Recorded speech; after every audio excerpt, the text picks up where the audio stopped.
নমস্কার বন্ধুরা, পরোটা আর বেগুন ভাজা এটা দিয়ে শুরু হলো আজকের দিনের ব্লগ। এই হচ্ছে আমার মায়ের জল খাবার আজকের দিনে। মা যা খেতে চেয়েছেন তাই আজকে করে দেওয়া হয়েছে। তারপর আমার শ্বশুর মশাই এলেন ওপরে।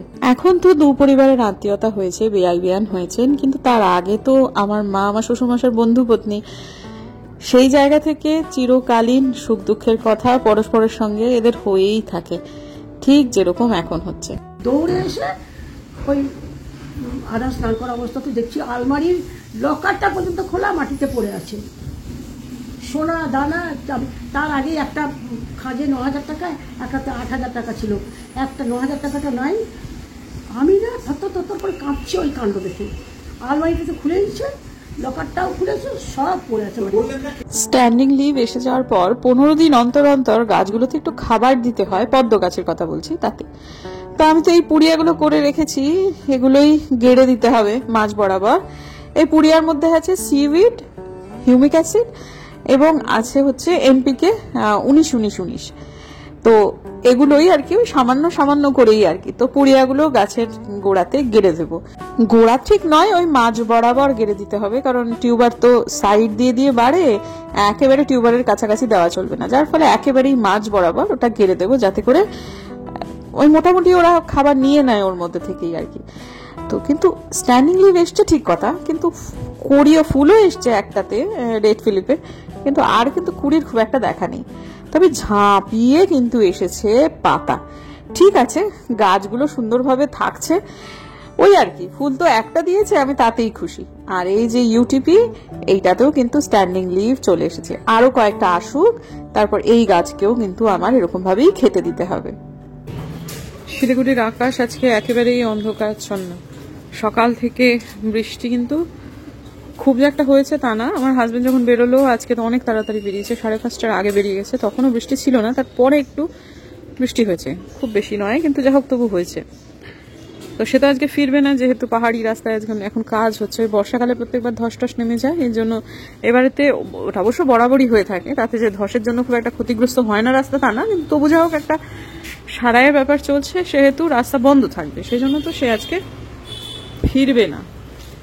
তো এদিকে তার অন্যান্য কলিগ যারা আছে তারা কেউই মানে তাদের একজনের অফ ডে আর একজন নেই, এরকম একটা ব্যাপার। মানে যাদের সাথে ঘরটা ভাড়া নিয়েছে আর কি, তাদের বলছে, আরো দুজন আর কি, তারা কেউই অবস্থায় কালিম্পংয়েতে মানে ভাড়া বাড়িতে থাকবে না। জন্য সে ডিসাইড করেছে সে ওখানে কালিম্পং ইন বলে একটা হোটেল আছে, সেখানে থাকবে। তো আমরা সবাই সেটাই বলেছি, কারণ ওখানে একদিনের জন্য রান্না বান্না করা সবকিছু, আর যেহেতু অনেকদিনই জায়গাটা বন্ধ মতো পড়েছিল, সেহেতু একা ওর পক্ষে ওখানে তো কোনো কর্মসহায়িকা নেই, আর তাছাড়াও সারাদিন পর ক্লান্ত হয়ে গিয়ে ওই সমস্ত কাজগুলো ওর একার জন্য, নিজের জন্য হয়তো করতে ইচ্ছে করবে না। তাই জন্য আজকে আমরা বলেছি ঠিক আছে, কোনো অসুবিধা নেই, তুমি একটা দিন থাকো হোটেলে। তো বলে দিয়েছি প্লিজ একটু ব্লক করো, কারণ ওই যে হোটেলটা তার ব্যালকনি থেকে না পাহাড়ের ভিউটা এত ভালো লাগে দেখতে। তো আচ্ছা, একটা কথা বলি, তার আগে বলি নমস্কার বন্ধুরা, আমার নতুন ব্লগে আপনাদের সবাইকে স্বাগত জানাই। আশা করছি সবাই ভালো আছেন, যে যেখানে আছে।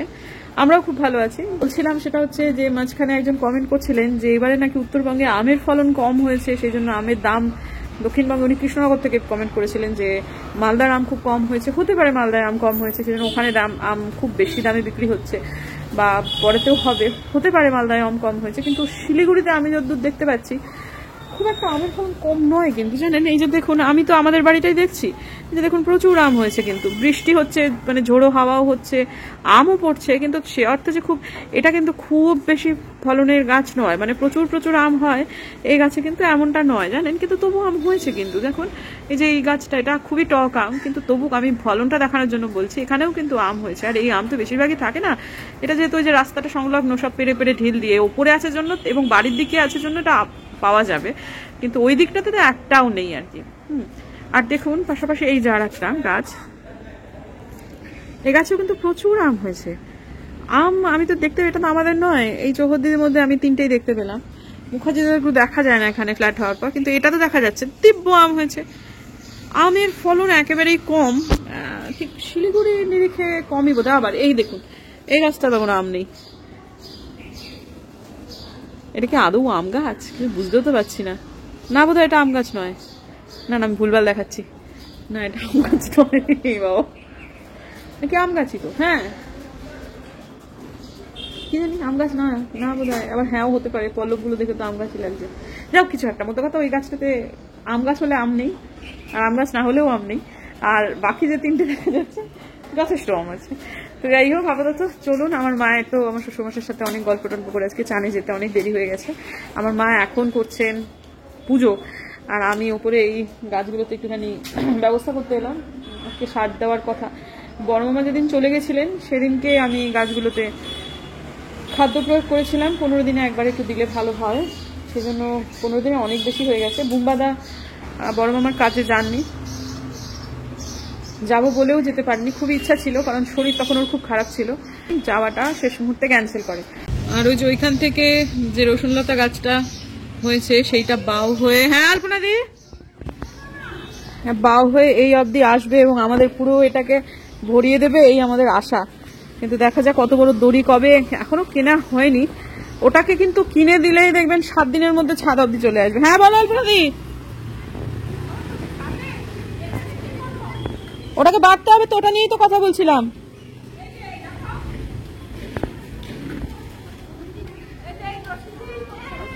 বাঁধবে তো, অত দূর আসবে এটা 3 তলা অব্দি। তাই তাহলে তা করে দাও না। কি দিয়ে? হ্যাঁ তো বাঁধো, তোমার তো মাথায় হেভি বুদ্ধি। না আমি চিন্তা করছি না তো, তুমি থাকতে আমার কিসের চিন্তা। গাছটা এমন হয়ে আছে না, আপনাদেরকে বলছি তুমি পাশে দাঁড়িয়ে থাকলে তোমাকেই জড়িয়ে ধরবে, সত্যি তাই। তো 7 দিনের মধ্যে ছাদে চলে আসবে।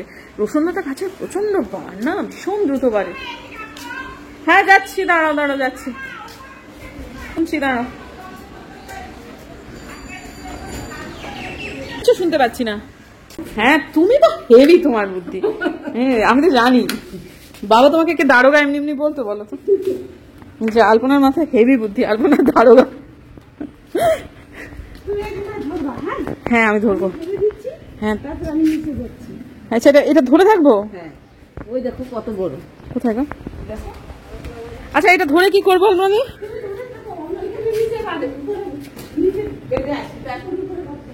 হ্যাঁ হ্যাঁ ঠিক আছে। বাবা একটা কাঠবেড়ালি পালালো গো, কাঠবেড়ালি দেখাতে পাচ্ছি না, দড়ি ধরে দাঁড়িয়ে আছে অনেকক্ষণ থেকে। ওই এই দিকটায় ছড়িয়ে দিয়েছিল, সেদিক দিয়ে উঠলে চলতো না, সেই জন্য আমি আবার পুরোটা গুটিয়ে নিয়ে তারপর এদিক দিয়ে ফেললাম। এখন ঠিক হয়ে গেছে, বেঁধেও দেওয়া হয়ে গেছে। এরপর উপরের এই যে মাথাটা অনেকটা দেখুন দড়ি আছে, এটা দিয়ে এখানে বেঁধে দিলেই মোটামুটি গাছটা ছাদের সাথে সংযুক্ত হয়ে গেল। এই যে এতখানা রশ্মি ব্যাপ্তি হয়েছে। এই বেশি টেনুন, আবার গাছ উপড়ে যাবে। হবে না, ঠিক আছে, দড়ি যতটা রেখেছি। টান টান হলে গাছটা উঠতে সুবিধা হবে। এই দেখো তুমি হেঁটে ওখানে, আমি নিচে যাচ্ছি। এই তো না গাছটা নাহলে নষ্ট হয়ে যাবে। একদম খুব সুন্দর হয়ে গেছে। এই যে এই গোড়ায় যেগুলো পোতা হয়েছে সেগুলোও কিন্তু কয়েকটা বোধহয় বললাম কি রসুনলতা, এই যে পাতা এক, আর একটা হচ্ছে লতা কলকে। ঠিক আছে, যা তাও বাসা যেটুকু হবে, আমরা তো সারটা দেবই। এইবার আশা করছি দারুণ হয়ে যাবে। আজকে মায়ের আমার গোপাল সেবা দিতে অনেক দেরি হয়ে গেছে, মনটা একটু খারাপই, সেই জন্য। যাই হোক, 1-8 দিন হতেই পারে। তো এখন মার জব হতে হতে আমার আপনাদের সাথে কথা বলার পর, ওই সব গাছ ফাঁচের পর্ব মেটার পর চান করে আমি আমার দিকের পুজোটাও দিয়ে নিয়েছি, এমনকি নিচের পুজোটাও করে তারপর উপরে এলাম। তো এখন এই যে বুদ্ধদেবের সামনে একটা বাতি এবং হনুমানজির সামনে একটা বাতি, প্লাস ওই যেখানে বাতি দেওয়ার সেখানে তো দিয়েই দিয়েছি। সব মিলিয়ে হয়ে গেছে আজকের দিনের পুজোটা আমাদের। সন্ধ্যে বাতি তো এর পরে হবে। তো ততক্ষণে দেখে নিই একবার একটুখানি কালিম্পং এর আবহাওয়া কেমন। অনেকদিন পর আবার কালিম্পং এ এসেছি। আজকে রাস্তা বন্ধ, সেই জন্য কালিম্পং এ অনেকটা আমাদের ঘরের মতন।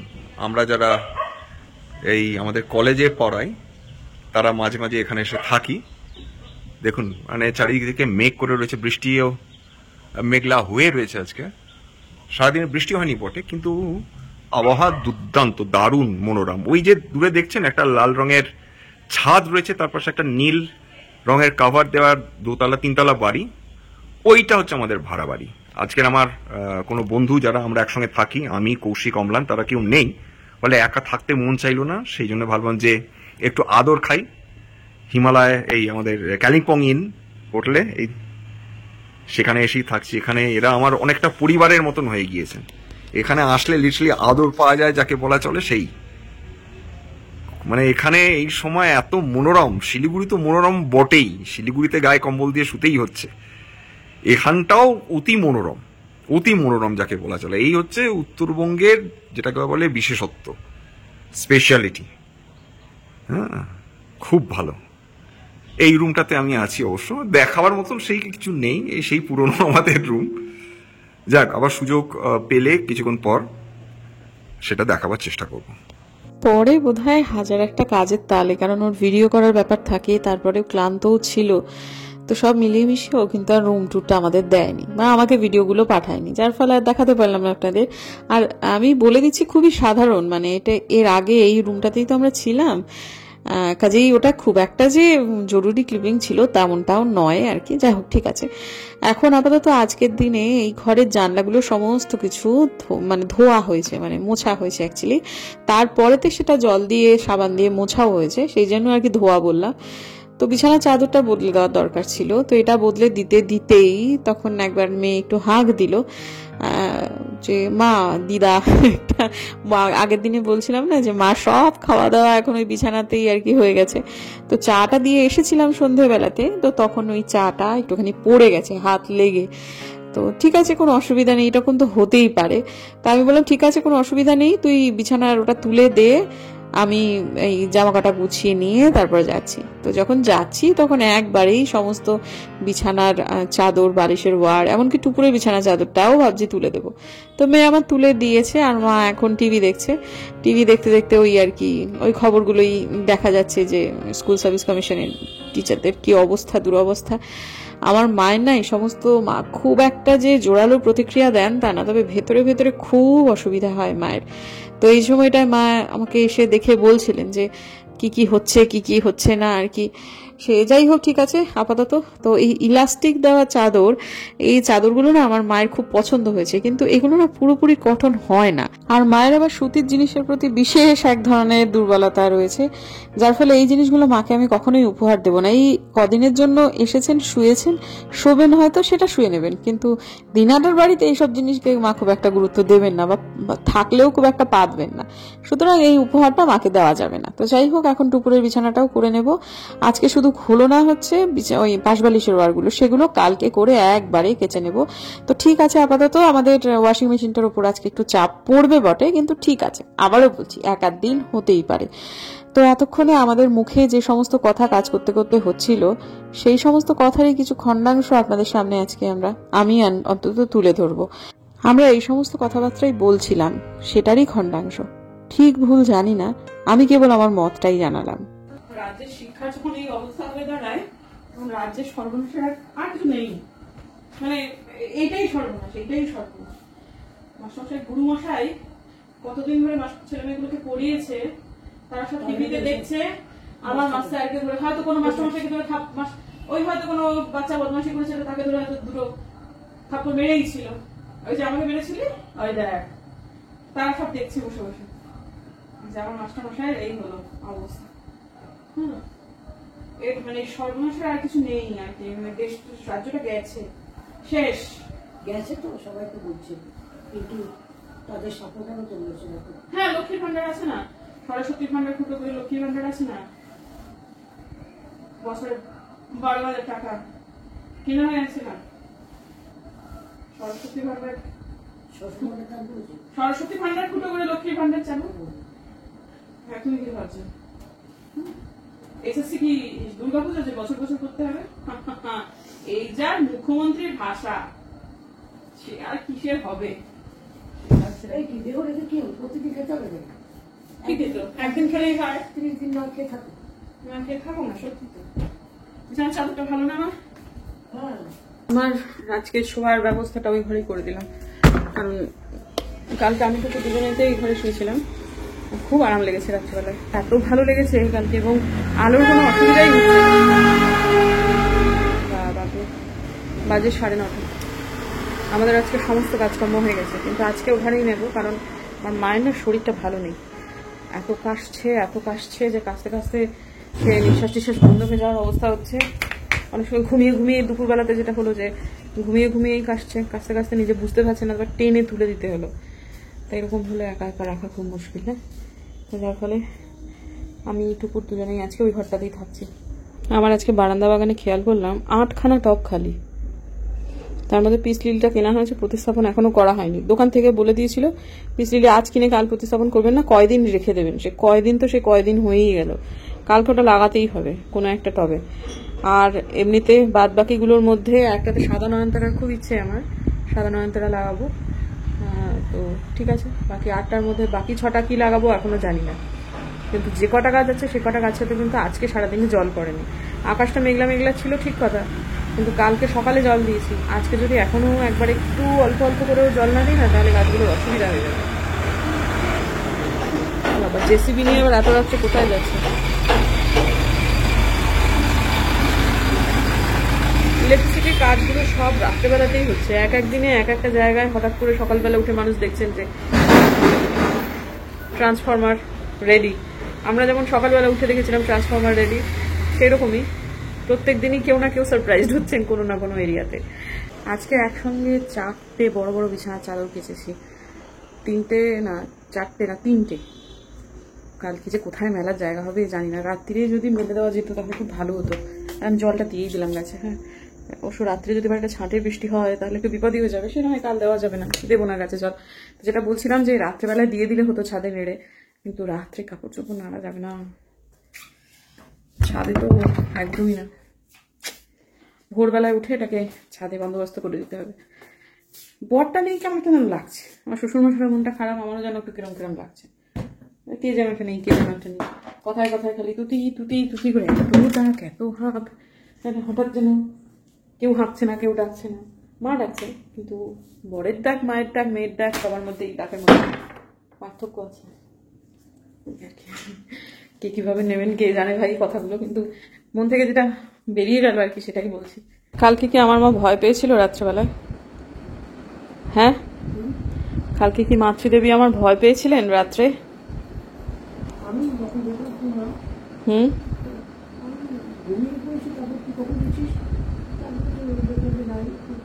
কালকে না, হ্যাঁ রাত্রিরে কালকে আমাদের কাউকে দেখতে পাইনি, ভয় পেয়েছে। না, করা যাবে না, যতই রাগারাগি করুক, যতই যা করুক, বুড়ো মানুষের হাত ছাড়া যাবে না। দিনাটা তো একা একাই থাকে, বালিশটা নিতে এলাম, শক্ত বালিশ আমি শুতে পারি না। দিনাটা তো একা একাই থাকেন, কিন্তু এইখানে কদিন ধরে আমরা সব ছিলাম, অন্তত টুকুর তো পাশে ছিল, কালকে রাত্রে ভয় পেয়েছে, করা যাবে না। চলুন বন্ধুরা, আজকে দিনের মধ্যে বিদায় নিচ্ছি। যদি আমার ভিডিও ভালো লাগে সাবস্ক্রাইব করবেন, পাশে নোটিফিকেশন বেলটাকে অন করবেন, যাতে আমি ভিডিও দিলেই নোটিফিকেশন চলে যায় আপনাদের কাছে। মুখটা ঢেকে রেখেছি কারণ আলোগুলো জ্বলছে, বড় আলোগুলো, সেজন্য বন্ধ করে দিচ্ছি। মুখ ঢাকা খোলো। হ্যাঁ, বন্ধ করে দিচ্ছি প্লিজ। যদি আমার ভিডিও ভালো লাগে সাবস্ক্রাইব করবেন, পাশে নোটিফিকেশন বেলটাকে অন করবেন, যাতে ভিডিও দিলেই নোটিফিকেশন চলে যায় আপনাদের কাছে। দেখা হচ্ছে আগামীকাল, ততক্ষণের জন্য বিদায়। ওই যে আমার কন্যাটি এখনো পড়ছেন, তাই এই আলোটি বন্ধ করা যাবে না, কিন্তু আমরা শোয়ার জন্য প্রস্তুত। বলো মা, শোবার জন্য প্রস্তুত, তাই না? আজকে একটু আগেই হচ্ছে। ঠিক আছে, চল টাটা।